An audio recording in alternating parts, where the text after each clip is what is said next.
Hello, good evening. I'm back from the hospital. Good result from the hospital. So when I went in for the admission, they want me to do a full COVID-19 test, which cost me 350, the intensive one. So the result is negative. So this is the only negativity I want in my life. Stay that way. Okay, now back to the book on chapter 4 part 2. Let me read with you so that I can also form some opinion along the way, but this is my personal opinion. So the book Coaching with Respects from Captain Shan. Once again, thank you Captain Shan for writing this book. For those coaches, please find time to read this book. It's really very impactful, I will say that. Okay, chapter 2, second part of chapter 4 at page 64. Group development. Team coaches cannot ignore the importance of understanding group interplay. Bruce Tuckman's theory on group dynamics, the 5 stages of group development. See the figure below. This is the figure that he shared. So you can buy his book later on. I think he's putting into Amazon.com. Okay, explains the mechanics of group interaction and non-interaction at each developmental stage of the coaching process. By understanding the stages of group development, team coaches can implement the appropriate interventional and enabling tools to iron out the difficulties that impede the flow of communication and interaction within team coaching. The tools are undoubtedly based on the principle of respect. Forming is the first part of it, forming. This initial stage is critical in setting the right tone. Trust and respect are probably not present in this early point, as people are uncertain, especially when the group consists of individuals who are not acquainted. This stage is usually marked by the following: getting acquainted with team members and tasks, tentativeness over politeness, concerns over ambiguity, silences in meetings, awkwardness. I'm sure if you have been involved in any team discussion, these are quite normal. Storming is the next stage. Here, the group is starting to interact and negotiate individual needs and goals in order to work well together. A number of issues concerning relationships, communications, learning barriers, and underlying personal difficulties may arise. Opinions are expressed, differences and discontent highlighted. The coach has to take note of these challenges early on to pave the way for next stage. Questions regarding leadership among group members are dealt with delicately but effectively with the applications of respect model. The following are some of the factors at this stage that may influence the process of coaching.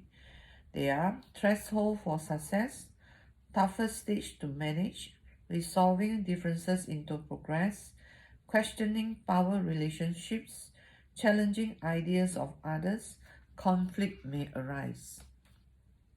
High level of reaction or defending, poor listening, not being attentive or withdrawal, glitches.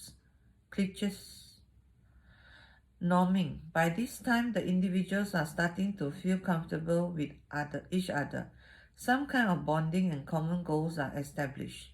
Rules, written and unwritten, would have been agreed upon from having dealt with some of the challenges in the prior stage. At this stage, the coach would have gained the trust and confidence of the group to enable the following to happen: establishing roles and relationships, seeking consensus, agreement on ground rules, more supportive environment, performing. This is where the real actions happen. Group members are more expressive as mutual trust and confidence begin to manifest and help people overcome initial inertia or barriers. This performing stage sees the group sharing and exchanging knowledge, skills and views in proactive way. The group is now able to focus on tasks and work productively, cooperate with each other, make decisions, solve problems, exhibit a level of maturity, achieve the desired outcome. Then we move on to adjourning. It is time to move on. The group has reached their destination or at least completed a good part of their journey. When the objective is achieved, satisfaction among the group is observed. The coach is able to encourage and enable the group to consider the next steps. This is beginning of longer journey ahead. When this happens, task is completed, group is disbanding, group is moving on to the next project, group experiences sadness that it is over, more emotional, possible display of grief, searching for new goals. The group will go through the 5 stages, and the time taken to achieve the desired goals depend on how much time the group spends on each of the stages. The respect model can help the group go through the process with a clear purpose while acknowledging and respecting the team dynamics. Team coaches who have adapted the respect model as an intervention for group or team meetings have reported to have had success in transforming conventional groups to participatory groups. They have also shared how the respect model has helped them sail through the 5 stages. Respect and the solution-focused approach. While acknowledging the poor group dynamics can inevitably be seen from problematic standpoint, in terms of barrier it creates to develop effective teamwork, it is essential to be mindful about the dangers of being over-centered in coaching. Dwelling in failures and barriers stop the flow of good energy and hinder people from moving forward. People do not need to be reminded of their weakness and failures. They already know them.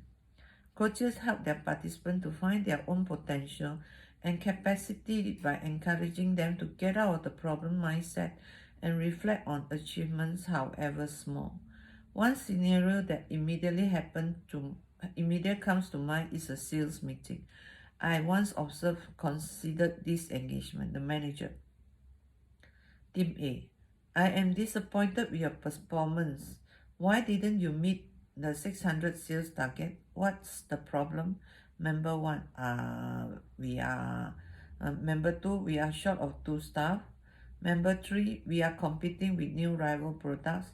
Member 4, yes, we are short staff. As you have noted the above conversation, a few things happen here. Number 1, the manager started on a negative note.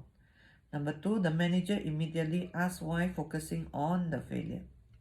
Number 3, the manager was emotional in his communication with them, using a very strong, unhelpful adjective, disappointed. Number 4, the members were put on the spot. Number 5, the members fumble and become defensive straight away. Number 6, the team members offered excuses immediately. Number 7, individuals started looking for creative ways of pointing out the problem.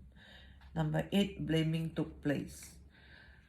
These observations are immediately obvious from the content of the flow of the conversation. What is not obvious is how the interaction will impact on the morale of team members, and if it serves any purpose in addressing the issue at hand. Consider the alternative scenario. Manager, Team A. Well, I see that you have achieved 300 sales this month. What did you do? How did you do it? Member 1. Well, actually, we managed to reach 300 despite being short-staffed. Member 2. Well, we did a lot of face-to-face marketing. Number 3. We sent out more flyers, and actually there is a rival product. Number 4. We are short-handed, but at least we got half our target of 600. So, manager, so you did well, considering the circumstances. So where do you want to go from here? How can you move forward to achieve your goal? You see, when the turn of asking a question will change the whole thing into more solution seeking. So this is also what I'm still learning. What is apparent in this conversation? If there is a shift in the pattern of engagement, is there a shift in the pattern of engagement. What do you notice about members' response to the manager? Consider the manager opening words for a start. Does he berate his team for not achieving the sales target? Does he express his disappointment? Is he negative? What is the immediate obvious in the manager's non-confrontational approach? Here he acknowledges the hard work put in by members. Sometimes as members, we do not know what is really happening on the ground. But if trust and respect are already here for our team, we will give them the benefit of the doubt. What we are saying by acknowledging their input and small achievements is that we trust them and accept that they are not lying or cheating. We are giving them the options of saying truthfully what is really happening on the ground, not to come up with the excuses as in the previous conversation. We do not put them on the spot. Instead, we recognize that they are having difficulties with finding the best way forward and interact in a way which encourages them to come up with their own solutions. So by asking how they feel they can move forward, we are empowering them to think what they need to do in order to bring about the intended progress and achievement. What we notice here is a style of communication which encourages and empowers. The manager does not question the integrity of his staff, but merely employs the right words to express his interest in finding out how they want to progress. As a result, members feel trusted, are encouraged to think both independently and collectively, and to start show more confidence in their ability. They are ready to try new things to move forward. Indeed, one of the most significant observations I have made from my years of coaching is the general tendency for organization or professional teams to divert precious energy from asking the right questions to dwellings on failures. Old habits, common expectation, and inadequate positive thinking skills result in meetings being dominated by discussion being dogged by the why questions. Focusing on why things happen or don't happen slows the moving on process. Too much time is spent on analyzing the reasons for underachievement or failures when groups get together for a brief or debriefing, while the what, where, and how often take a secondary seat. The respect models was designed with a solution-focused approach to coaching in mind. It is in tandem with positive psychology, defined as the study of the strengths and virtues that enable individuals, communities, and organizations to thrive. Positive Psychology Institute, the website I put into the description. You can Google and see what is there for you. Positivity isn't always easy to maintain, so we need constant reminders. Much has been written about this in various literature, including fiction.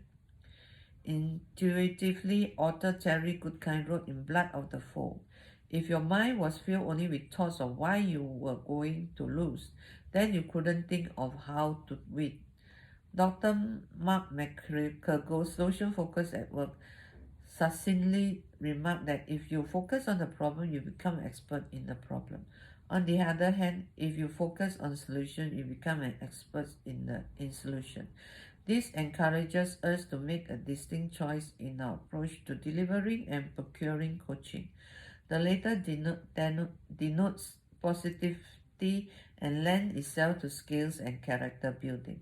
The late Steve DeSouza was a psychotherapist, author, and the developer and pioneer of solution-focused brief therapy. In 1978, he founded the Brief Family Therapy Center in Milwaukee, Wisconsin, with his wife Inso Kimberg. His motto was "Problem talks creates problems, solution talks creates solutions." The table below indicates how the solution-focused approach can be more enabling in generating desired outcomes.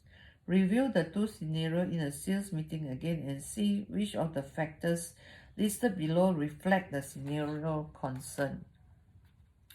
Solution focus versus problem focus. Solution approach. 1. Focus on what you want. Focus on what we have. Focus on what we are working and what is working. Focus on what is available. Focus on potential. Focus on achievement. Focus on what we need to be done. What needs to be done. Focus on abundance. Problem approach. Focus on what you don't want. Focus on what we don't have. Focus on what we not working. What is not working. Focus on what unavailable. Focus on barrier. Focus on failures. Focus on what has not been done. Focus on lack. From the table above, you get the picture that solutioning approach puts you in a positive frame of mind simply by dwelling on what caused the failure or lack of success in the first place. Think of what already works and what is available and consider how you can add value to this. This is solutioning means. Facing challenges need not mean having to only reflect on the source of the challenges.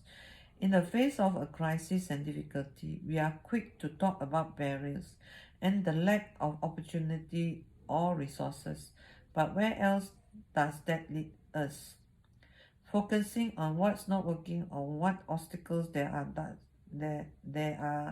does not really help you to formulate ideas about how you can move forward. We already know the problems. Why keep reminding ourselves of what they are? Why not turn our thoughts around so that we can mindful of what we have managed to achieve despite the problems and empower ourselves to gain more with enhanced creativity and positive thinking? I especially like this quote from Francis Picabia, the French-born painter, poet, and leading figure of the Dada movement in the early 20th century. He said, "Our heads are round, so the thoughts can change direction." Alas, in reality, it's not always that easy to swing from a negative thought to a positive one. Not easy, but not impossible either. The pattern in thinking process, we need to understand that there are two types of thinking involved in the group decision-making process. Divergent and convergent thinking are two separate ends of the thought spectrum and usually happen in stages. There is one way of thinking succeeding the other as a matter of course. In coaching, it is important to allow both forms of thinking to flourish in order to feel constructive and creative thinking and to push the decision-making process bit by bit. 1. Divergent thinking. Ideas are in abundance and the sky is the limit here. Individuals and groups who display a fearless attitude in thinking up a range of ideas, good and bad, possible and not possible, achievable and not, acceptable and unacceptable, are practicing divergent thinking. Here people explore every possibility there is without putting any value judgment on them. What is more important is the freedom one attains in offloading ideas without barriers. Generally, this happens at the beginning of a discussion or brainstorming and can be marked by following. Number 1, generating a list of ideas. Number 2, free-flowing open discussion. Number 3, seeking diverse point of view. Number 4, judgment. Suspending judgment. It is important that at this stage of thinking individual ideas, vision, and values are respected and not shut down as illogical or irrelevant. Divergent thinking is a positive indication of our diverse value and thoughts and should be allowed to take its natural course. We should not silence idea, visions, or views without giving them a chance to air and hurt. We could give each one of them a due respect and in turn demonstrate our appreciation of respect for the individuals from whom those ideas stumble. In other words, let it flow. Convergent thinking. Once ideas are laid out openly and freely, the group sort out what is achievable and what is not. Group members, having been given a free rein to express themselves in throwing up a gamut of ideas, would by now have the chance to review their own and other people's ideas. Freedom has been respected and convergent thinking, where values, priorities, and logic start to kick in, begins to take shape the discussion. This place during this take place during convergent thinking. Number one, sorting ideas to categories. Number two, summarizing key points. Number three, coming to agreement. Number four, exercise judgment. In the diamond of participatory decision-making model, the two types of thinking happen at the respective divergent and convergent zone. So if you want to pause on this one, I hope you can see it. This is the table, yeah. What reality happens in the zone? Business as usual. That is the on inside the figure that I have shared. The team comes up with obvious solution to the problem. They refrain from taking risks or from being ambitious. Number two, a coach should pay attention to the quality and quantity of each person's participation. If not everyone support the proposal, the coach can help them to break out of the business as usual zone and move into the divergent zone. Divergent zone. Contrary to the business as usual zone, feelings are different in the divergent zone. People can be playful, curious, nervous. The coach had to help the team in expressing the divergent points of view by using brainstorming or go-arounds. He has to help each person to express their thoughts clearly by using mirroring and paraphrasing. Everyone should feel comfortable expressing their point of view. Then they move on to grown zone. Once the team has expressed all point of view, conflicts often come to the forefront due to the failure to understand each other perspective. It feels uncomfortable and stressful.